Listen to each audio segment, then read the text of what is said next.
बिस्मिल्लाहिर्रहमानिर्रहीम। अस्सलामु अलैकुम। आज गुमनाम सिपाही और हसास अदारे सीरीज की किस्त नंबर 13 है। इस सीरीज की तमाम इक़्तिसार जनाब ब्रिगेडियर रिटायर्ड सैयद अहमद अरशाद तरनज़ी, जो कि साबिक chief of staff directorate general ISI थे, उनकी अवामी किताब से माखूज करदा हैं। उन्वान: रॉ की नफ्सियाती जंग और ISI का तज्ज़ियाती जवाब। नफ्सियाती जंग एक आज़मूदा और कारामद हथियार है। इससे दुश्मन के होश और हवास पर कारी ज़रबें लगाई जा सकती हैं और दुश्मन की सोच को मस्ख और दिमाग को माऊफ किया जा सकता है। नाजी जर्मनी के हवाले से गोइबल्स का नाम आज भी जिंदा है। गोइबल्स हिटलर की प्रोपेगेंडा मशीनरी का मौजूद और मास्टरमाइंड था। इसे आज भी नफ्सियाती जंग के मैदान में एक लेजेंड की हैसियत हासिल है। साइंस की तरक्की और ख़ास तौर पर अबलाग़े आमा के मैदान में जदीद तरीन रिसर्च और इजादात ने अब हमें इस काबिल बना दिया है कि हम इलेक्ट्रॉनिक मीडिया और सोशल मीडिया की मदद से पहले से कहीं ज़्यादा सामीन और नाजरीन तक अपना पॉइंट ऑफ व्यू पहुंचाने में कामयाब हो सकते हैं। ब्रिगेडियर साहब फरमाते हैं कि आप सर्कस के शेर की मिसाल ही लीजिए। अपनी तमाम तर कुव्वत, फितरी ताकत, खौफनाकी और जंगल के बादशाह की हैसियत से अपने अफसानवी तशख्खुस के बावजूद वो अपने रिंग मास्टर के चाबुक का गुलाम हो जाता है। ये सारा कमाल इस मास्टर का है जो मसलसल कोशिश के बाद खूनख्वार शेर के जहन पर मुकम्मल कंट्रोल हासिल कर लेता है और फिर जंगल के बादशाह को अपनी मर्जी से चलाना इसके लिए मामूल का खेल बनकर रह जाता है। नफ्सियाती जंग भी ऐसा ही एक अमल है जो एक बहादुर सिपाही को बुज़दिल चूहा और एक कानून के पाबंद शहरी को आसानी से साजिशी मुल्क दुश्मन, दहशतगर्द, तखरीबकार और कातल बना सकता है। क़याम पाकिस्तान बल्कि इससे भी पहले से भारत पाकिस्तान के खिलाफ नफ्सियाती जंग का एक मुस्तकिल महाज खोले हुए है।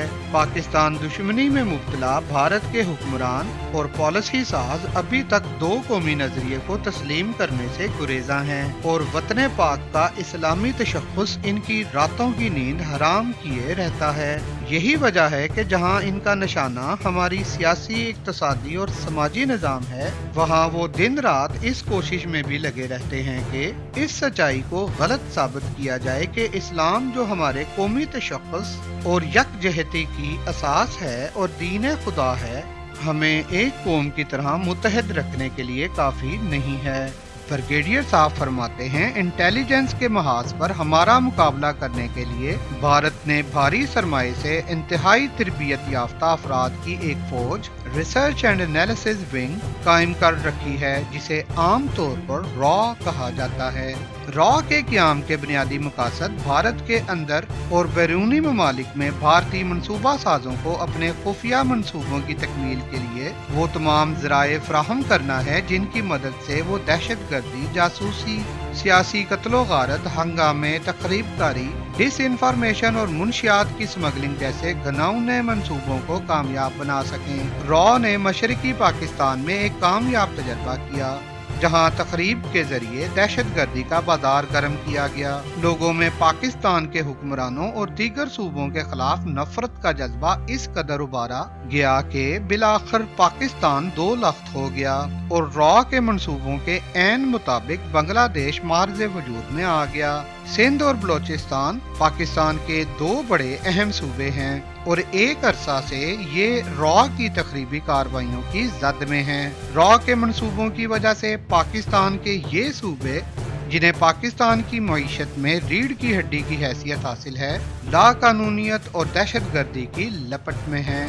ब्रिगेडियर साहब फरमाते हैं कि रॉ सिंध और बलोचिस्तान में किस तरह काम कर रही है, ये वो सवाल है जिसका जवाब ISI के तज्जिए के मुताबिक कुछ इस तरह है। रॉ ने सिंध और बलोचिस्तान के तवील बॉर्डर्स पर दोनों तरफ अपने एजेंट मुकर्रर कर रखे हैं। इनमें से बहुत से मकामी लोगों को बगैर रोकथाम के स्मगलिंग करने और दीगर मुजरिमाना सरगर्मियों की सरपरस्ती के एवज खरीदा गया है।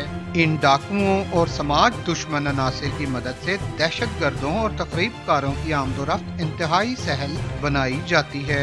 रॉ के एक खसूसी विंग का नाम SSB यानी स्पेशल सर्विसेज ब्यूरो है। SSB का बुनियादी काम पाकिस्तान भेजे जाने वाले एजेंटों की तरबियत करना है। तरबियत याफ्ता एजेंट आम तौर पर मुसल्लह होते हैं और सिंध और बलोचिस्तान के इलाकों में पहले से मौजूद मुकामी डाकुओं और समाज दुश्मन अनासिर के साथ मिलकर काम करते हैं। इनका तरीक़ाकार ऐसा होता है कि इनकी तकरीबकारी को मकामी सियासी, लसानी और मजहबी इख्तलाफात का शाखसाना करार दिया जा सकता है।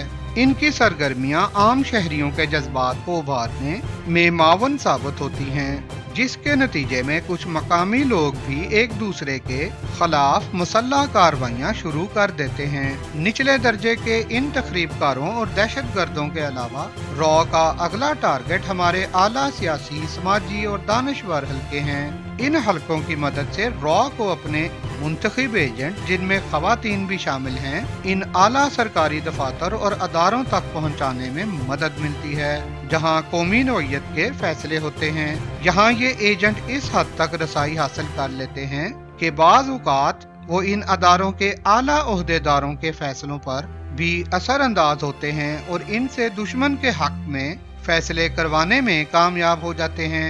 दुश्मन की इन मरबूत सरगर्मियों का नतीजा ये है कि सिंध और बलोचिस्तान एक अरसे से शदीद किस्म की लसानी, सियासी और ग्रोही चपकलिश में मुब्तला हैं और वहाँ अमन आमा की हालत रोज बरोज बिगड़ती जा रही है। इस सूरत हाल को बेहतर बनाने के लिए हमें दुश्मन के अज़ाइम को समझना होगा, अपनी सफ़ों में मौजूद दुश्मन के एजेंट्स की निशानदही करनी होगी। मज़ीद ऐसी मालूमाती और तारीखी वीडियोस के हसूल के लिए वीडियो को लाइक करें और InfoOx TV को सब्सक्राइब करें। शुक्रिया।